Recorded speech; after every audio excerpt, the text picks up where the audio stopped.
Direct News TV. March 18, 2024. The West is giving Israel weapons while discussing delivering aid to Gaza. As lawmakers across much of the West debate the extent to which Israel may be hampering the passage of life-saving aid into Gaza, the weapons exports that underpin much of Israel's war on the besieged enclave continue to flow. Since the war began, the volume of weapons entering Israel has increased as huge volumes of ordnance are used to flatten areas of Gaza as well as kill, maim and displace its civilian population. On the one hand, we have this dire humanitarian need, on the other hand, we have this continual supply of weapons to the country Israel, which is creating that need, Akshay, the director of crisis advocacy at Human Rights Watch, HRW, said. International law. When it comes to arming another country, international law has rules and conventions to control who arms whom and what the weapons are used for. Under the 1948 Convention on the Prevention and Punishment of the Crime of Genocide, which the International Court of Justice, ICJ, ruled in January may plausibly be underway in Gaza, states are legally bound to prevent genocide, war crimes, and crimes against humanity. The United States declined to sign the convention until 1988. Under the terms of the internationally binding Arms Trade Treaty, to which the U.S. is not a signatory, a country is prohibited from exporting weapons to any state its suspects might use them for genocide, crimes against humanity, attacks directed against civilian objects or civilians protected as such. More than 31,000 Palestinians have died due to Israel's war on Gaza so far, mostly women and children, according to the Palestinian Ministry of Health in Gaza, and some 73,000 have been injured. Health facilities, also under attack and siege, ceased being able to deal with the wounded and the dying months ago. The enclave is teetering on the brink of humanitarian catastrophe. The European Union's chief diplomat, Josep Borrell, told the United Nations Security Council on Wednesday that Israel is using hunger as a weapon of war and manufacturing disaster by stopping aid from entering. Israel has also shot at people gathering to get what little aid is allowed in.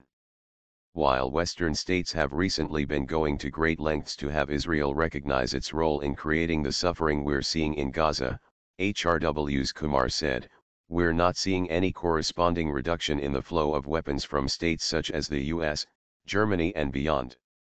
Israel's principal arms suppliers have focused on getting aid into Gaza to reach the Palestinians being attacked with many of the weapons they sold to Israel.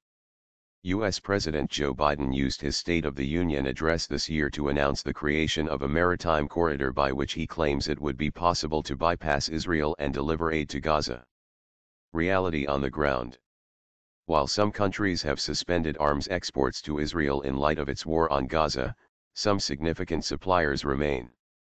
The U.S. annual contribution of about $3.8 billion to Israel's military budget has continued, on top of which is a further $14 billion for Israel the U.S. approved in February, reportedly with an eye to preparing Israel for a multi-front war, which many read as opening another front against the armed group Hezbollah in Lebanon.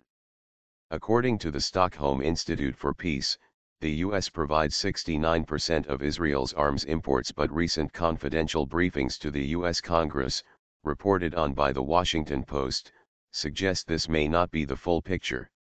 A legal loophole in the U.S. Arms Export Control Act, which governs the export and end use of weapons shipped from the U.S., means only packages of a certain value need congressional oversight, meaning bundled packages below that value are being slipped through regularly. So far, it was reported, about 100 arms shipments have taken place without any public record, causing an uproar among civil society groups. With under-threshold sales and arms transfers, we have little insight into what munitions are being shipped. It's a black hole, Ari Tolani, the director of the Security Assistance Monitor at the US-based Center for International Policy said. Similarly, while the Israeli government claims they can assure Biden these arms are used in compliance with IHL international humanitarian law, evidence from Gaza shows that's not the case. The U.S. maintains it is acting within the provisions of the law. Germany's arms exports to Israel have increased to with Berlin shipping some $350 million worth of weaponry, a tenfold increase on 2022 exports, most of which was approved after the Hamas attack on Israel. Other countries, such as Australia, Canada, France, and the United Kingdom, were all named in a UN report in February as maintaining their supplies.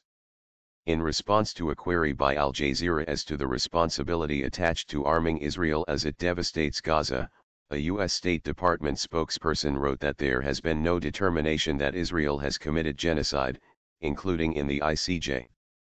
In recent weeks, the UK and others are understood to have adopted a similar position over the well-reported and mounting humanitarian crisis in Gaza, maintaining business as usual while expressing concern that the weapons they continue to supply may be used in an impending assault on Rafah, where 1.4 million civilians are sheltering.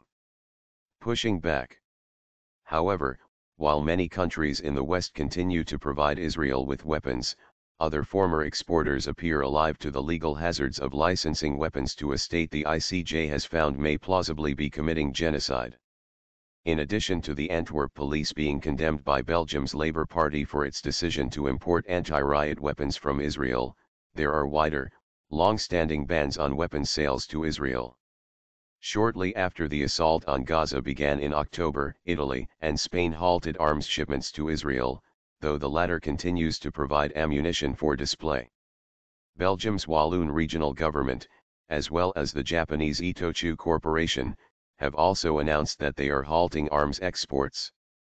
In February, a judge in the Netherlands upheld a ruling blocking the export of F-35 parts to Israel, saying, "It is undeniable that there is a clear risk the exported F-35 parts are used in serious violations of international humanitarian law." The UN has already warned of the legal hazards of exporting weapons to Israel in its experts' report, unambiguously titled, "Arms Exports to Israel Must Stop Immediately." The UK is facing legal pressure to reverse its position on weapons exports to Israel, while in the US, the Center for Constitutional Rights, CCR, NGO is appealing its case against the President, the Secretary of State and the Secretary of Defense for the continued export of weapons to a state potentially engaging in genocide. The initial court, in Oakland, California, ruled that the supply of weapons to Israel was ultimately a political question, Astha Sharma Pakarel, a staff attorney for CCR told Al Jazeera. However, while the judge conceded that the area was beyond his jurisdiction, he did call upon the executive to reconsider its unflagging support for Israel's attacks on Palestinians, which is incredibly unusual. Documented abuses. That Israel may have used weapons provided by the West to kill and maim more than 100,000 people, as well as contribute to the hardship of countless more, is a growing conclusion in reports by observers, aid organizations, and analysts.